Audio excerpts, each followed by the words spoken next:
Khalistan and claims that he's fighting for the welfare of Sikhs stands exposed today because CNN News 18 has confronted Gurpatwant Singh Pannun. Your channel, in fact, asked him about the recent treatment that was meted out to these illegal Indian immigrants who were deported on board a US military aircraft to India.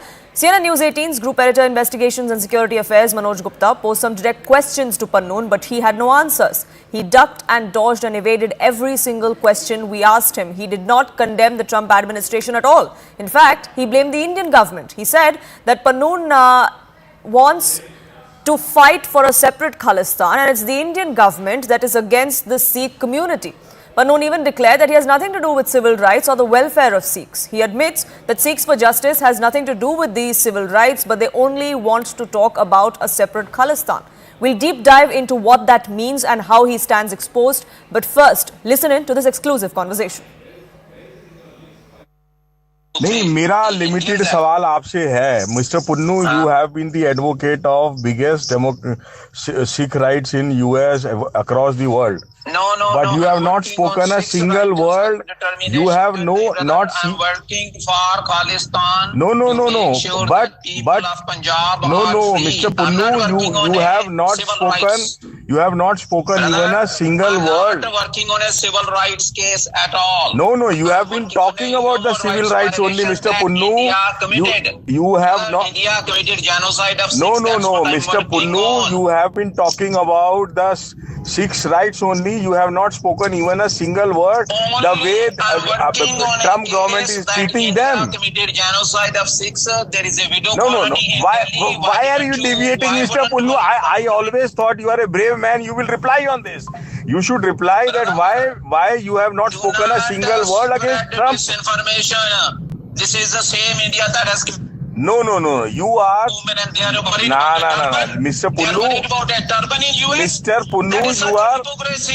Mr. Punnu, you are deviating from the topic. What I am trying to tell you. No. Why are you not replying to my question? Why are you not replying to my question? Civil rights. No. Question. I do not work on civil rights. I am not government, sir. I am not government. Right to self-determination. You have to differentiate between civil rights no, and the Mr. Punnu. India committed. Mr. Punnu, you are not replying to my question that you have not spoken I'm against. Directly. You are not listening. No, I am listening. You should speak to. You reply to my answer first. No. No. Reply to my answer first. You should reply to my question first. You are talking about everything on Sikhs. You are talking, Mr. Punnu, you are talking everything on Sikhs. In Delhi, brother, there is a genocide colony. No. You are talking everything on Sikhs. No, Mr. Punnu, you are from Canada to every place on this earth. You have been talking about Sikhs. Why not talking about Trump government that this is wrong about Sikhs? One-point agenda, Mr. Gupta, have one-point agenda. So you will. Now I am concluding. I am concluding that you will. Mr. Punnu, I am concluding that you will not speak anything on civil rights the way Trump government is treating Sikhs. You are Trump administration. What you are doing? No. Spreading Thanks for talking. Thanks for talking. Prime Minister was sitting in this Thanks for talking. No, रहने दो. आज आप जो है, let us not fight unnecessary for no reason when you are not ready. No. Manoj bhai, I gave you the response. You are not listening. No. You should give me a specific response of my question after that. No. Mr. Punnu, what I am trying to ask you that you are making noise on everything on six issues. Sikhs have been restrained. Not six issues, only genocide issue and only. No. You have been active on Muslim issues in India to everything. So what I am trying to ask you, why are you not raising a single voice on the Trump administration behavior, conduct, and the way the Sikhs have been restrained? You have not raised even a single tweet. You have not written anything. Then why wouldn't you listen to me? No, you reply on this question. Okay. I work only on human rights issue. That too, that India has committed. I am working on 6 rights of self-determination to make sure that So people why under why Indian so you occupation are clearly saying that you are a ISI stooge and that is why you are doing anti-India activities. Brother, first you told me that I am an Indian agent stooge. Now you are saying ISI. Your government says I am CIA. Like, first you have to figure it out who's the stooge I am. Gurpatwant Singh Pannun there, grilled by Manoj Gupta, and very dodgy answers coming out of him. Anand Narasimhan joining us live, getting us more perspective on this. Anand Narasimhan, as far as Gurpatwant Singh Pannun is concerned, he heads Sikhs for Justice, but justice for Sikhs seems to be none of his business. Well, he is an opportunist, a hypocrite, and he just stands exposed. The fact of the matter is, he spoke about the Punjab elections. He had a lot to say about Aam Aadmi Party. He interfered in the Lok Sabha elections. He had multiple opinions to pass on multiple issues. He even commented and tried to cuddle up to the Chinese with respect to Galwan. At all points, he has meddled in India's internal affairs, and he's even openly, as a US national, as a US citizen, standing on US soil, using US soil for the balkanization of Bharat, as he claimed in that conversation. He said he wants to break Punjab, a sovereign, integral territory of Bharat, away from Bharat. Now, this is what he has said on record to us as on the date. So this is something which is the biggest proof that we have that there is a US national standing on US soil who is operating against the interest of Bharat, and he wants the secession of Bharat. The other aspect is that he himself does not honor the tenets of Sikhism. He has got nothing to do with Sikhs. He just uses them as cannon fodder. He himself is a lawyer, but he has not said that he will try and offer legal advice or legal help to all these Sikhs who are now being sent back from the US as illegals, and India is openly accepting them because they are Indian citizens. But this man who claims to be, like you said, talking about Sikhs for justice, is doing nothing for the justice of Sikhs, and then he stands exposed. The other thing is that the entire circumference of the area that he is demanding as per his own secession plan is equal to the total number of square kilometers that the Pakistanis lost in 1971 when East Pakistan became Bangladesh. So if it is not an ISI venture or an ISI backed narrative, then what is? None of the erstwhile Punjab that was under Raja Ranjit Singh is even part of his plan for what he claims as Khalistan. There is nothing called Khalistan. Rightfully, the US administration has called groups that have tried to create vandalism, arson and violence at the Indian embassies will be addressed and they will be taken care of. So clearly his days also are numbered. But the larger question is, along with the ISI and the Pakistani narrative, were there members in the erstwhile intelligence outfit of the US deep state and the US intelligence who worked along with some other Five Eyes nations and entities like the Canadian intelligence to prop this person up, deliberately to try and continue to toe prick or pin prick Bharat?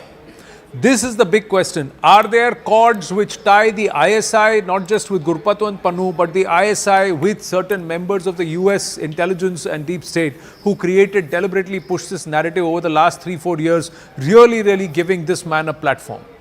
The other thing is, under the Trump administration and under the new FBI director Kash Patel, is it kosher for US soil to be used by US nationals to activate acts of secession and also plan acts of secession against Bharat? Because Trump has said that he would have none of such things. So we'd see what they do with Gurpatwant Pannun. But now, perhaps the Indian officials, the Indian authorities will take cognizance of this conversation and his real plans, where he comes out and talks about the balkanization of Bharat, the secession of Punjab from Bharat, and he says he wants to break Punjab away. That's what he says. He course corrects later on to his parroted narrative of self-determination, but earlier he lets it slip and when the tempers are rising, he makes that slip. Pannun has slipped this time in his conversation with us, and we should bring him to account. And it is about bringing him to account, but is it easier said than done, Anand? Because Pannun is a dual citizen and both Canada and America have been working that particular technicality to say that, oh, but we're not the only ones who can send him back to you. Is that something that both those countries seem to be using to their advantage and India ends up being the loser? Well, if he may be a dual citizen, that means he should have easy access into Bharat, and the portion of Bharat which he wants to secede, he has to run that right to self-determination or referendum in our country. He needs to come here. He has not come here at all. He's been rejected by Sikhs here. This entire K-bogie does not hold any water here. What he was trying to do is brainwash some of these individuals who leave our shores and reach Canada and the US, and he was trying to cash in on their desperation, trying to offer them jobs, dollars, and also false promises of perhaps naturalization. He stands exposed there also, that he will not stand up in your time of need. He was only trying to use and throw for pushing his own agenda, objective and agenda, which was being narrated, puppeted and controlled by forces that are inimical to our country. And I think that stands exposed. So Pannun is exposed on both fronts. One, his agenda of trying to create secessionist activities in our country. Two, with the Sikh community itself, that he is a false Sikh. He is a fraud. And he is nothing but an opportunist. An opportunist that wants nothing to do with the cause that he claims to be fighting for, because all he seems to be wanting to do is take directions from where the money is coming. Follow the money is really what we talk about when investigating these kind of cases, and this is exactly what this proves as well. But Anand, thank you so much for putting that in perspective for us. Lieutenant General KJ Singh, defence expert, also joining us on this broadcast to get us more perspective. Lieutenant General Singh, you must have heard what Anand and I have been discussing, and does it come as a surprise to you that Gurpatwant Singh Pannun, who wants a separate Khalistan, who claims that Sikhs around the world, especially in India, need justice, he wouldn't have a single word to say about all of those people who've been deported to India, rightfully so, but in restraints? Poonam, firstly, Jai Hind. And since there may be people from my faith hearing in numbers, so Sat Sri Akal to them. Here we have a very strange situation. There's a person who's based in a foreign country who does not wear turban normally. He goes to Gurdwaras without wearing turban. He claims to represent, Sikhism, which is, he doesn't practice it properly also. And if you see Punjab, I was myself involved as a major and as a colonel in fight against the militant extremism which had temporarily made some mark in Punjab or surfaced in Punjab. So I maintain contact with my veteran colleagues and people in rural areas. They are just not interested in this Khalistan thing. This Khalistan, as Khushwant Singh used to say, exists only in the 4 inches space between the ears, on the forehead of these people. They have an imaginary contraption. They want to find relevance. And what is unfortunate is, we are waiting for what position Trump, Kash Patel and others will take. But definitely, these people have operated in shadows. They have operated in connivance with some of the intelligence agencies of America and other I-5 countries. See, the fact that I don't, it was immature by some people to target Pannun. He was not worth it, the kind of embarrassment we have to go through because of that. But the way Americans came to his defense, that means they were protecting him in some way or the other. Similarly, if you see David Coleman Headley also, Dawood Headley, he's also been a kind of agent for their intelligence agency. So these people draw sustenance over there. They take advantage of this situation and they falsely seek to represent Sikhs who don't want any Khalistan. I'm telling you, I am very sure. And if he's got any sense, he should use his legal acumen and knowledge to cut out the people who are vectoring this migration unnecessarily. Poor people selling their land in India, going through donkey route, Some are even losing their life. After all this is being also vectored from there. So that PM Modi had also told President Trump that there is a need for joint investigation and to dry out these sources which are attracting these people over there. So he should put his mind there and he should at least convince the Americans that whoever is arrested, okay, it is an illegal act, but it is not a terrorist act. You should put him in this kind of restraining shackles and all this. Find humane methods to deport these people back, especially women and children. And while they are there, treat them fairly. I would even say teach them some vocation so that when they come back, they can do something in India. It is the punishment or detention has to be curative. It is not only punitive. So they should put their minds in these constructive fields so that the people who get deported come back with some sense of learn some basic skill, some vocation, and they can put it to practice over here. And you know, as far as those who are going through this donkey route, that's something that the Prime Minister spoke of while he was in the United States as well, that a lot of these people are vulnerable and that vulnerability is being preyed on. And speaking of vulnerabilities that are being preyed on by touts here in India who promise, you know, this life and the big American dream, Gurpatwant Singh Pannun is also making those kind of false promises. Now, he's maybe somebody that we shouldn't give too much importance to, but he is using foreign soil to berate India, to talk about Indian agencies, to even give out threats to diplomats that are working in those countries. No, that is reason for concern, isn't it? And that's something that the Indian government will have to raise with both America and Canada since he has dual citizenship. Yes, Poonam, I agree with you completely, and we need to not only condemn it, we need to flag it, give it with dossier, and insist on Americans that they must live up to their promise of bringing these people to justice. A foreign soil cannot be used to destabilize a country when the people over here don't want these activities to take place. And holding threats to diplomats and death threats, that's simply not acceptable. That should be taken note of. I hope with the new administration, which is not interested in doing these kind of things and which is more focused on eliminating terrorism, they are deporting Tahabur Rana.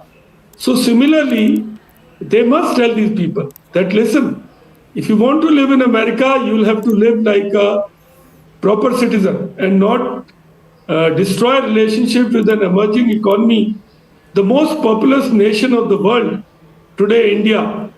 And this kind of a character is being allowed to destroy relationship. It's very unfortunate.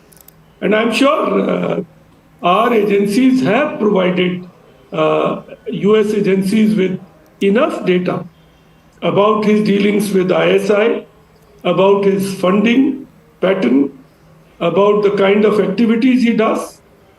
And that should be enough.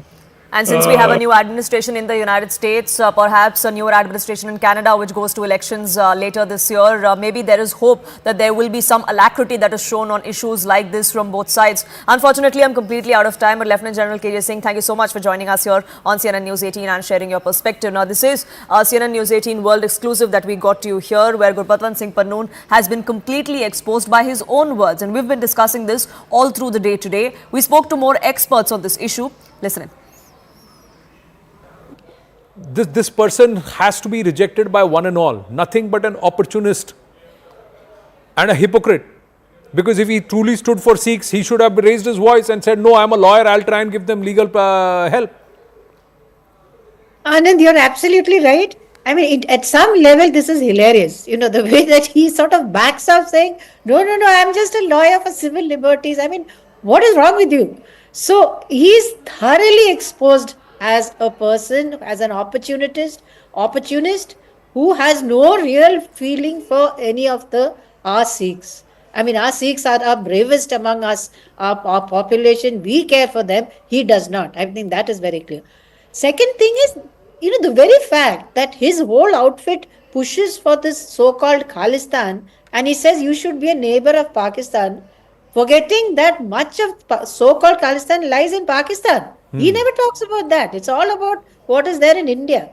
So he's just a very clever lawyer who stops marginally short of making an outright threat. He has the brains for that. So, which makes it difficult for us to make a case against him. Right now, today on a conversation, while we are pushing him on the fact that he didn't stand up for Sikhs, while he calls himself to be the chief patron of Sikhs for Justice, Ramnik Man, he said, I want to break Punjab away from India. Now, does that put him into legal trouble anywhere? Does that allow us to go back and say, here is a US national who's orchestrating secessionist activity and take him to court? Yes, Ramnik Man. So, 2-3 very quick points. Number one, the referendum that he refers to, is it recognized by the UN? Is it recognized by any international authority? I mean, what is he even running? He's running a farce. And he's collecting money in the name of these referendums. Let me remind you that the first time he registered Sikhs for Justice Incorporated as an organization in the US in 2009. And he was supposed to file returns, he was supposed to file documents. For 3 consecutive years, he did not do it, and his status of tax-free had gone away. And then he again registered an organization in 2019. And he again failed to file tax exemptions. So he has amassed millions of dollars in the name of Khalistan. Khalistan for him per se is just a showroom. It's just a dukandari. He's making money off Khalistan, number one. Number two, now so far as Pannun is concerned, these boys, young boys and girls, once they are deported from the US, they no longer are useful to him. They are absolutely not useful to him. And whether they are chained or whether they are shackled, it doesn't matter to him because his own constituency remains in the US. And that's what he does best. He collects money. See, I have said this time and again, that he's being backed by not just the Canadians, CSIS or the ISI. He also gets a lot of money and support from the Chinese. So this man is collecting money left, right, center from the US deep state, from the Canadians, from the Pakistanis, from the Chinese, anywhere he can get money from. And he sells the idea of Khalistan, which is not happening. Shifting focus now to the investigation in the Sambhal violence case from November last year. Police have now arrested a wanted accused, Ghulam, who has made a shocking confession. Sambhal SP has come out and confirmed that during confession, Ghulam admitted that these riots were not only pre-planned, but there was a larger conspiracy in place. He confessed that the plan was to assassinate Hindu side lawyers to create larger tension, not just across Sambhal and Uttar Pradesh, but across the country. This, of course, is the investigation in the November 24th, 2024 violence that broke out in Sambhal during a court-mandated survey of the mosque there. According to the police, Ghulam also disclosed that he was provided weapons along with Hindu side lawyers' photographs to identify him. The aim was to trigger nationwide unrest. जितने भी आपराधिक गतिविधियां हैं वो करते आ रहे थे, लेकिन पिछले कुछ समय से पुलिस की सख्ती के कारण ये आपराधिक गतिविधियां संचालित नहीं कर पा रहे थे। इसके द्वारा यह भी बताया गया कि जो 24 तारीख को जो हिंसा है उसमें एक कोई वकील है जो कि बाहर से आते हैं और वो जगह जगह पे एप्लीकेशन डालते हैं। इनके द्वारा ये निर्धारित किया गया, जब प्लानिंग में असले देने के समय उन्होंने उसको ब्रीफ किया गया था, उसका फोटो भी उनको बताया गया था कि ये इस तरीके का व्यक्ति है, जुलिये का है, इसको जामा मस्जिद के अंदर किसी भी सूरत में पहुंच के उस व्यक्ति को खत्म करना है। उससे देश भर के अंदर हिंसा फैलेगी और ये लोग जो हैं देश भर में, दुनिया भर में फेमस हो जाएंगे। इन्होंने इस बात को एडमिट भी किया है। मेन कंस्पिरेटर के रूप में इस गुलाम को पुलिस द्वारा गिरफ्तार किया गया है और गिरफ्तार करके आज इसको जेल भेजा जा रहा है। संभल के मामले में जब समाजवादी पार्टी की सरकार हम लोग बनाएंगे तब अत्याचार की एक पटकथा लिखी जाएगी, तो उसमें संभल फिर सबसे ऊपर होगा। पटकथा लिखाई जाएगी अत्याचार की पटकथा, तब संभल सबसे ऊपर होगा। On that note, it's time for a quick break here on this edition of Nation at 5. We'll be back in just a few minutes. Don't go anywhere.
We have seen 4 coffins come out of Gaza. We know that one of them has been confirmed as the hostage or dead Lifshitz. 3 of the others are said to be the Bibas family. We don't know, we haven't heard verification of that and confirmation of that yet, but we are standing here to stand with their families in their hour of hope or grief, and we're standing here to make sure that we campaign for every single one of the hostages to be brought home. Hamas has done this terrible thing. They've kidnapped babies, toddlers, mothers, grandparents, and we're here to stand with them and to call for them all to be brought home now. You anointed my head with oil, my cup overflows. May only God and kindness pursue me all the days of my life, and I should.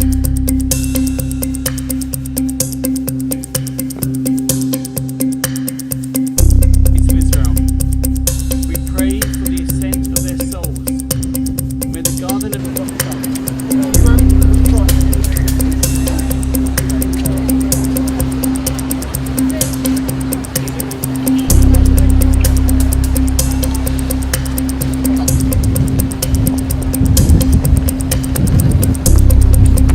Where is the humanity? These people are toddlers, children, babies, mothers, grandfathers. We need them all brought home now. We need every single one of those people who was kidnapped away from their homes, has been held for over 500 days, to be brought home to their loved ones. Let them go! Let them go now! Let them go!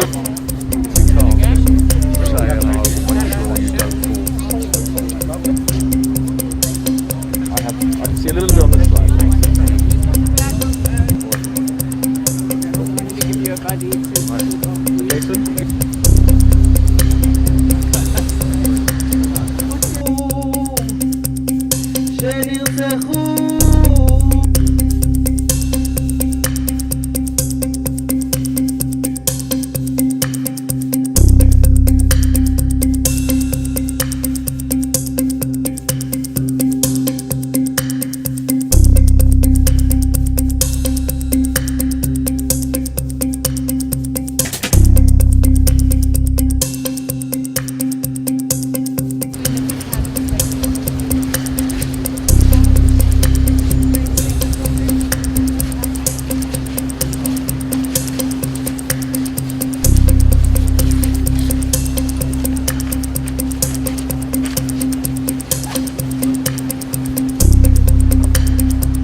We have seen 4 coffins come out of Gaza. We know that one of them has been confirmed as the hostage or dead Lifshitz. 3 of the others are said to be the Bibas family. We don't know. We haven't heard verification of that and confirmation of that yet. But we are standing here to stand with their families in their hour of hope or grief. And we're standing here to make sure that we campaign for every single one of the hostages to be brought home. Hamas has done this terrible thing. They've kidnapped babies, toddlers, mothers, grandparents. And we're here to stand with them and to call for them all to be brought home now. You anointed my head with oil, my cup overfloweth.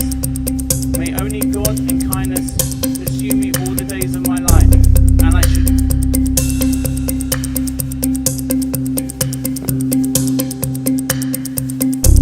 To Israel, we pray for the ascent of their souls. May the garden of the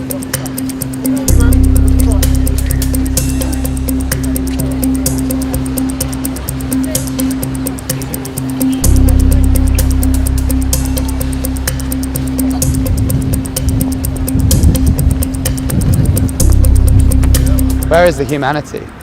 These people are toddlers, children, babies, mothers, grandfathers. We need them all brought home now. We need every single one of those people who was kidnapped away from their homes, who's been held for over 500 days, to be brought home to their loved ones. Let them go! Let them go now! Let them go!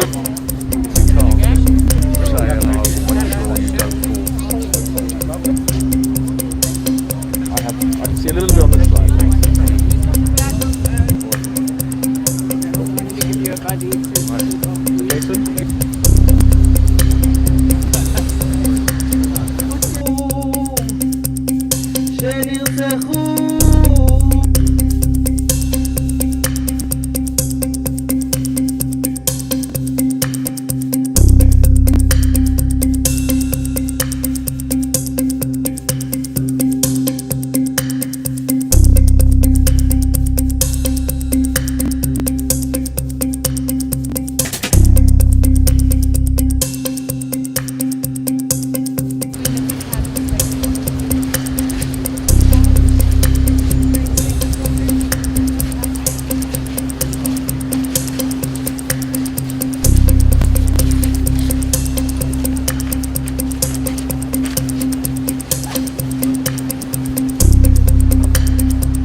We have seen 4 coffins. Welcome back. You're watching Nation at 5. The New Delhi government that has just taken charge. The health minister has spoken exclusively to CNN News 18 now, where they've said now that the government is going to be investigating Mohalla clinics and allegations of corruption and mishandling that were made against the previous Aam Aadmi Party government. At what time you are going to assume charge, and then what about these meetings? What are these meetings about? I'm just going to Secretariat to take the, you can say that I'm going to take the charge. I'll be reached 12 or 12:30, and my meeting will be start on 1 p.m. On all health department staffs, and my vision, Bharatiya Janata Party vision, or my honorable Prime Minister of India, Mr Narendra Modi vision is that कि हम दिल्ली की जनता के लिए क्या सुविधा दे सकते हैं health department के अंदर, उसके ऊपर मुझे अपना काम वर्कआउट करना है और आयुष्मान कार्ड को चालू करना है मुझे। क्या होगा दिल्ली के मोहल्ला क्लिनिकों का जो आम आदमी पार्टी सरकार द्वारा चलाए गए थे शुरू किए? सर, मैं आपको इंश्योर कराता हूँ, गलत को गलत कहेंगे, सही को सही कहेंगे। अगर कोई गलत होगा श्योरली उस पर हम एक्शन लेंगे, उसके ऊपर इंक्वायरी बैठेगी, उसके ऊपर इंक्वायरी बैठ के जो भी उसकी पनिशमेंट होगी उसे दी जाएगी। ट्रांसपोर्ट की भी बैठक है? ट्रांसपोर्ट की बैठक है जी। नई बसें नहीं आई हैं 15 सालों से, क्लस्टर के तहत बसें जुड़ रही हैं। हाई कोर्ट बोल चुका है कि दिल्ली को 11,000 बसों की जरूरत है। आई वॉज शॉक कि वो केजरीवाल साहब बार बार, मुझे तो जाना कि ऐड लिखते थे कि इतनी बसें फ्री दिल्ली के अंदर, इतनी बसें आ गई। वो ऐड भी का पैसा कहाँ से आता था जो बसों के पीछे लिखा जाता था? बस आई नहीं है, जो बसें उसमें आधी बंद हो गई हैं। ये मैं अपनी व्यक्तिगत जानकारी दे रहा हूँ, अब तो मेरे को मीटिंग में मुझे एग्जैक्ट इन्फॉर्मेशन मिलेगी। आधी बसें डिपो में खड़ी हैं, वो सब जानकारी मुझे लेनी है। नई बसें बिल्कुल आएंगी, इलेक्ट्रिक बसें आएंगी। दिल्ली को साफ करना है, वातावरण को शुद्ध करना है, और ट्रांसपोर्टेशन के नुकसान क्यों हुए मुझे उस रूट पे जाना है, क्योंकि ट्रांसपोर्टेशन एक प्रॉफिटेबल डिपार्टमेंट है, और वो नुकसान पे क्यों गया है मुझे उसके बारे में जानना है। Akash now joining us, getting us the latest on that. He's the one who's spoken to the newly appointed Health Minister of the National Capital. Akash, apart from the Ayushman Bharat scheme, something that was approved in the first cabinet meeting yesterday, the bigger point here is that the Mohalla clinics that were started by the Aam Aadmi Party, all of them are going to be investigated. If you could put this in perspective for our viewers, what exactly the allegations were? Right. As far as the allegations are concerned, Poonam, it has been categorically mentioned by, Bharatiya Janata Party leaders, in fact, the opposition leaders, then opposition leaders, that how Aam Aadmi Party has employed its own party workers in these Mohalla clinics, and one worker is working at multiple Mohalla clinics. So this was the allegation. There was an allegation that they are basically generating, forged bills, and fake documents are being, produced and prepared to get the monetary benefits out of, the documents that belong to patients who are coming in Mohalla clinics. So there were some sort of allegations, and this time around, in fact, we are expecting that investigation will happen, because remember, when it is about Delhi elections, so it was mentioned by Bharatiya Janata Party in different constituencies that how they are going to investigate the Mohalla clinics, that were in fact opened by Aam Aadmi Party government, and in fact what was their initiative only. In fact, Pankaj Singh is categorically mentioning that whatever will happen under the ambit of the law and order and constitution, and he will definitely be investigating all these allegations and all these things, and whatever will be the punishment for any sort of crime or any sort of forgery, he'll be going ahead with it. Right, Akash, thank you so much for putting that in perspective for us.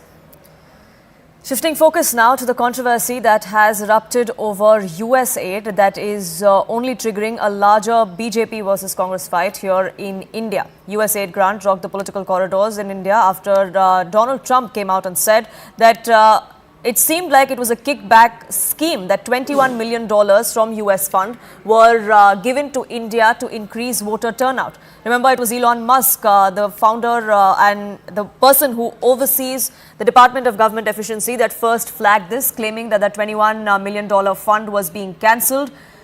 That was echoed by Donald Trump on two different occasions in the last 1 week, but the BJP and the Congress back home here are now at loggerheads over it. The opposition, led by the Congress, is now demanding that the government come out and issue a white paper on the issue, while the BJP has claimed that this is just Congress playing into the hands of external forces and working against the interests of India. $486 million to the Consortium for Elections and Political Process Strengthening, including $22 million for inclusive and participatory political process in Moldova, and $21 million for voter turnout in India. Why are we caring about India turnout? We got enough problems. We want our own turnout, don't we? Can you imagine all that money going to India? I wonder what they think when they get it. Now, it's a kickback scheme. It's not like they get it and they spend. They kick it back to the people that send it, I would say, in many cases. Many of these cases, anytime you have no idea what we're talking about, that means there's a kickback, because nobody has any idea what's going on there. $29 million to strengthen the political landscape in Bangladesh. Nobody knows what they mean by political landscape. What does that mean? $20 million for fiscal federalism and $19 million for biodiversity in Nepal. $47 million for improving learning outcomes in Asia. What the hell do I care about? We got a lot. We got enough problems. We have seen information that has been put out by the US administration regarding certain USAID activities and funding. These are obviously very deeply troubling. This has led to concerns about foreign interference in India's internal affairs. Relevant departments and agencies are looking into this matter. It would be premature to make a public comment at this stage. Relevant authorities are looking into this matter, and hopefully we can come up with an update on that subsequently. We don't know where those funds have gone. We don't know where those funds came from. अगर आपको संशय है तो चलिए 70 साल का आप पूरा श्वेत पत्र निकालिए. हमें तो मालूम है ना किसने क्यों लिए थे. मैंने जैसा आपको कहा 54 साल 7 महीने 40 दिन हम भी 4 दिन हम भी रहे हैं सरकार में, तो हमें भी मालूम है किसने क्यों पैसे लिए थे. कुछ तो मैंने आपको झांकी दिखाई भी है अभी. नेहरू जी से लेकर इंदिरा जी के वक्त ये लोग क्या करते थे, राजीव जी के वक्त क्या किया, मनमोहन सिंह जी के वक्त क्या किया. ग्लोबल कोऑपरेशन हमेशा रही है. लोकतांत्रिक देश उस ग्लोबल कोऑपरेशन में एक दूसरे के साथ सहयोग करते हैं, उसमें कहीं कोई गलत हमें तो नहीं लगता. लेकिन आप पहले कहते हो कि साहब ये गलत है, बताते नहीं हो क्यों गलत है, और फिर कहते हो इनके साथ ये लोग हैं. जब आपकी अपनी पोल खुलती है तो चुप बैठ जाते हो.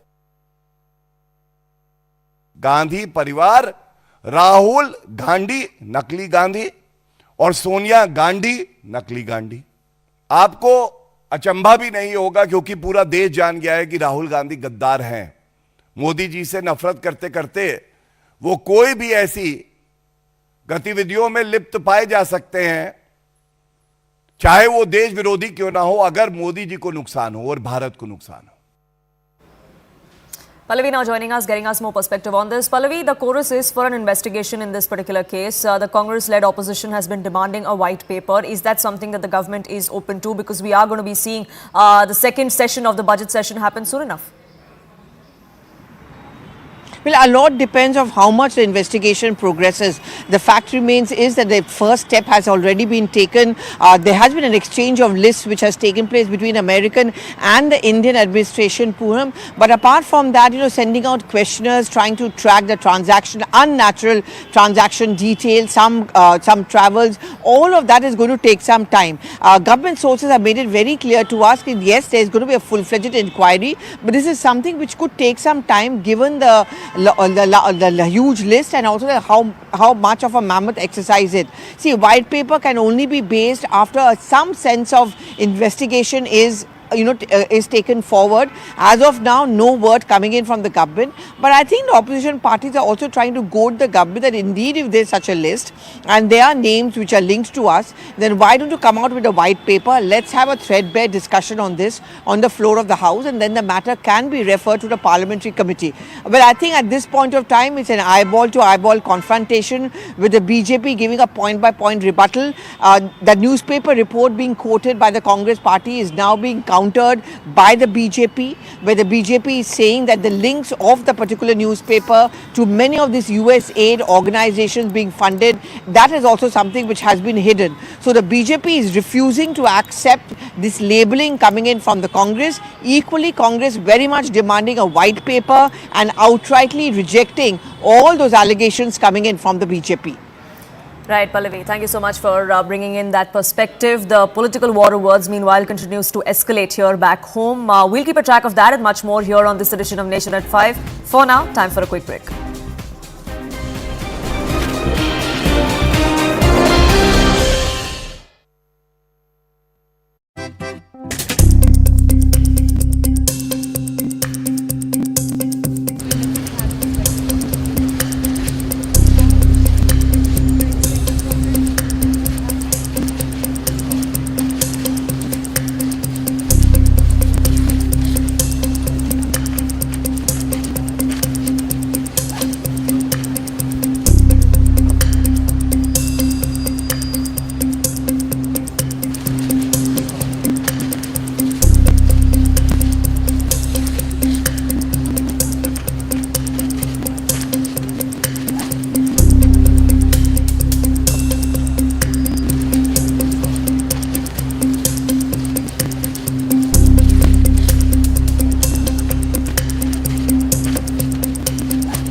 We have seen 4 coffins come out of Gaza. We know that one of them has been confirmed as the hostage or deadlift shits. 3 of the others are said to be the Bibas family. We don't know, we haven't heard verification of that and confirmation of that yet, but we are standing here to stand with their families in their hour of hope or grief, and we're standing here to make sure that we campaign for every single one of the hostages to be brought home. Hamas has done this terrible thing. They've kidnapped babies, toddlers, mothers, grandparents, and we're here to stand with them and to call for them all to be brought home now. You anointed my head with oil, my cup overflows. May only God in kindness pursue me all the days of my life, and I should.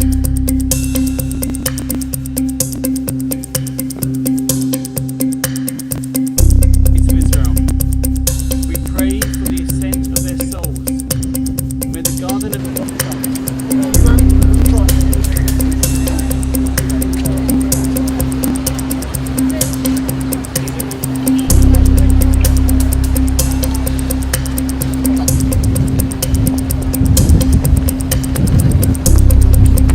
Where is the humanity?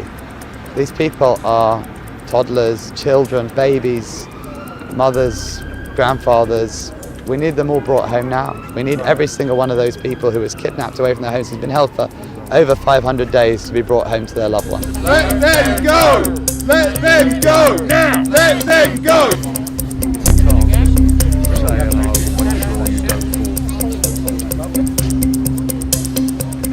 I can see a little bit on this slide.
We have seen 4 coffins come out of Gaza.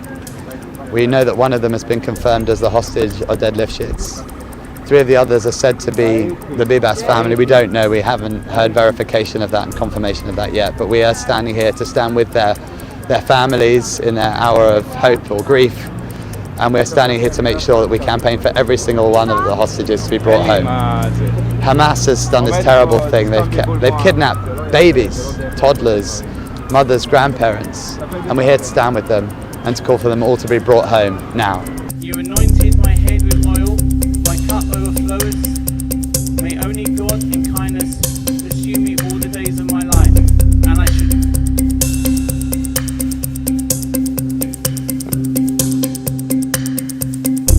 To Israel, we pray for the ascent of their souls.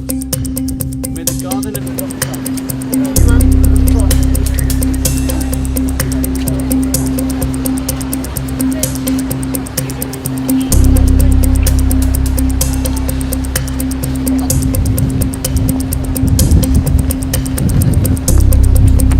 Where is the humanity? These people are toddlers, children, babies, mothers, grandfathers. We need them all brought home now. We need every single one of those people who was kidnapped away from their homes, who's been held for over 500 days, to be brought home to their loved ones. Let them go! Let them go now! Let them go!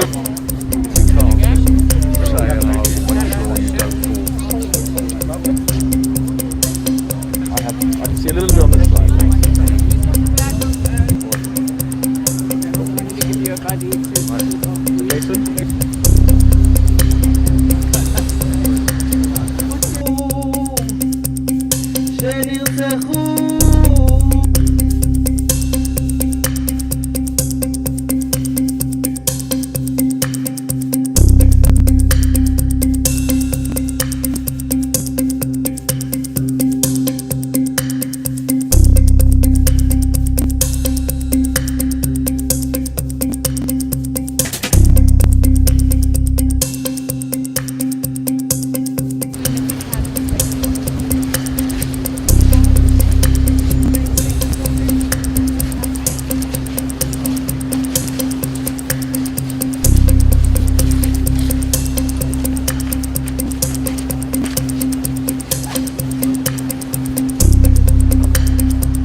We have seen 4 coffins.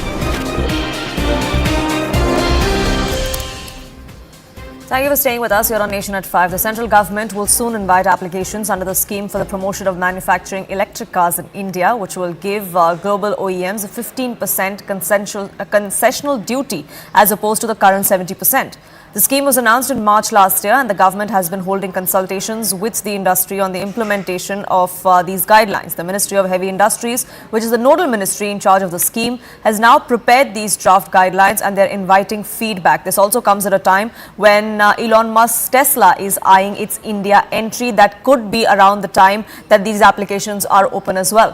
CNBC TV 18's Parikshit Luthra breaks this down for us. The central government will soon invite applications under the scheme for promotion of manufacturing electric cars in India, which will give global OEMs a 15% concessional duty as opposed to 70% currently. This scheme was announced in March last year, and the government has been holding consultations with the industry on implementation guidelines. The Ministry of Heavy Industries, which is the nodal ministry in charge of this scheme, has now prepared draft guidelines for feedback. The guidelines will soon be notified, and sources say government could open the scheme for applications in late March or early April. Sources say investment in both greenfield and brownfield projects would be eligible, but the amount of committed investment, that is $500 million, would be mandatory for both greenfield and brownfield projects. Companies can spend 5% of committed investment on charging infrastructure. The company must achieve a minimum revenue of rupees 7,500 crore by the 5th year of operation and 5,000 crore rupees by the 4th year of operations. The applicant will be fined in case it fails to meet the revenue criteria, and the fine can be in the range of 1% to 3% of the revenue shortfall. An interministerial sanctioning committee would be formed for approving and monitoring the implementation. Sources have also told us that Tesla has not participated in any recent stakeholder consultations regarding electric car manufacturing scheme. The government has received representations from almost all global and domestic OEMs, but not Tesla. However, this scheme will be opened within weeks, and the government is hopeful that Tesla will apply, and so will other OEMs. Among the other known criteria, the committed investment has to be rupees 4,150 crore. The scheme would apply to cars costing $35,000 or rupees 30 lakh and above. This is the cost of a shipped vehicle without the addition of duty. If approved, a car maker would get 15% duty on 8,000 cars per year, but the company must start making cars in India by the 3rd year of operations and achieve a domestic value addition of 25% in 3 years and 50% value addition domestically by 5th year of operations. Now, according to estimates, if a company received an approval under this scheme, then a $35,000 imported car would cost an Indian customer around rupees 36 lakhs, and an imported car costing $50,000 would cost an Indian customer around rupees 52 lakhs. Shifting focus now, Indian origin Kash Patel was confirmed by the US Senate as the next director of Federal Bureau of Investigation, making him one of the most high-profile appointees in the Trump administration. After he was approved as the FBI chief, Patel expressed gratitude to President Donald Trump and the Attorney General for their unwavering confidence and support on him. Trump's aide congratulated Indian origin Kash Patel in Bollywood style by putting out a video. Another video that has gone viral since the confirmation is Kash Patel introducing his parents, greeting them with Jai Shri Krishna and touching their feet and seeking blessings. She's the Secretary of Agriculture. It's a big deal. That's great, Brooke. That was a good vote you had too, huh? She went through very easily, a little easier than some of our people, but they were all approved, every one of them. And today we just had Kash Patel approved, which is great. So, Brooke, congratulations.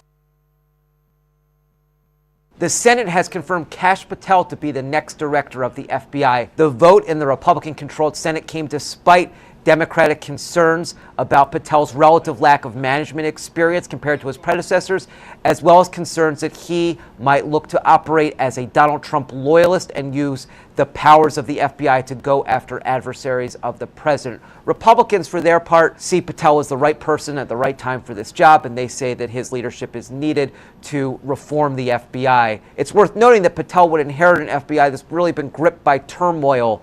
There have been several senior executives who were ousted within the last month in the Trump administration. The Justice Department in the Trump administration has also demanded a list of thousands of agents who participated in the January 6th investigations to see if any personnel action is merited. There's a lot of angst inside the FBI about what kind of changes Patel might look to bring. He's talked about reducing the footprint. Patel has sought to assuage any of those concerns by saying he doesn't have an enemies list, he's not interested in retribution, and he's simply trying to push the FBI forward. Moving on now, and news coming in from the entertainment world. Kareena Kapoor Khan and Karishma Kapoor set major fashion goals at Adar Jain and Alekha Advani's Mehendi ceremony. From Kareena's breathtaking Sabyasachi maxi dress to Karishma's elegant lehenga, the Kapoor sisters turned heads on how. Watch this full video for their outfit details, their accessories, and a complete breakdown of their glam look.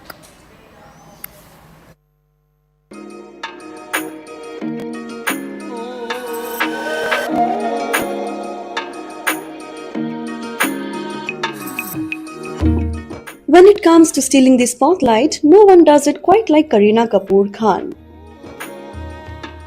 For Adar Jain and Alekha Advani's Mehendi, Bebo ditched the usual wedding staples.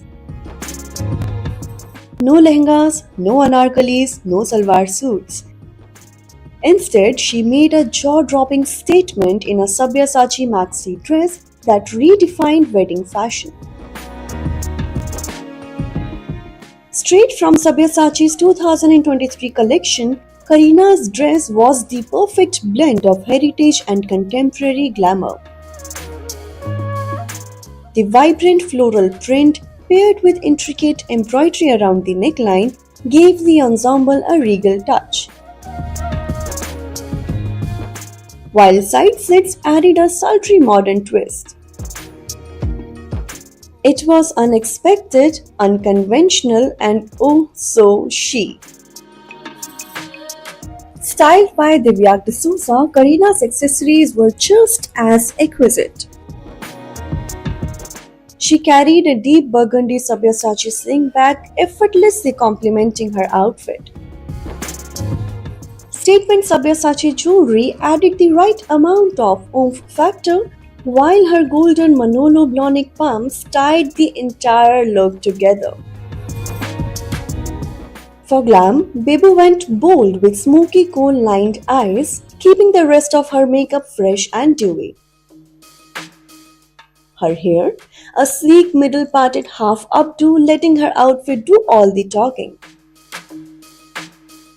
Walking in alongside Kareena was Lolo, radiating grace in a pink-toned raw mango lehenga. The soft hue paired with a statement gold choker, matching earrings and delicate bangles was elegance at its finest. Completing her look was a traditional potli bag, a touch of old-school charm. Her makeup was all things classic. soft luminous skin with a sheen of makeup and a signature black bindi added that desi glam. But the real showstopper? Her braided hairstyle adorned with a parandi, bringing a beautiful cultural essence to the look. The Kapoor sisters didn't just attend Adir Jain's Mehndi, they owned it, serving back-to-back fashion goals.